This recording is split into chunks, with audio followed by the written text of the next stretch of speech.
Maybe not all of these solutions are going to work for you personally or work within your team.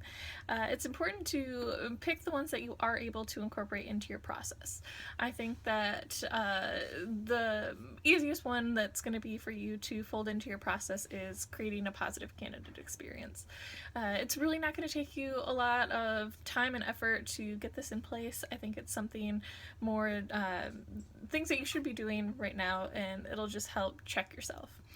I think that the timing is probably the second most important on the list, and that might take a little bit more time up front, which, depending on how your team operates, it just might not be reasonable at this point. That's something that you're really going to have to look into in your team specifically to see if you're able to come up with a more rigid process up front.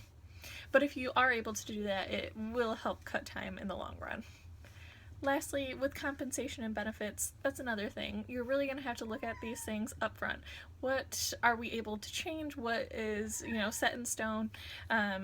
It's another thing that once you have it done, it'll be easier to hire candidates in the long run. You just need to set aside that time up front.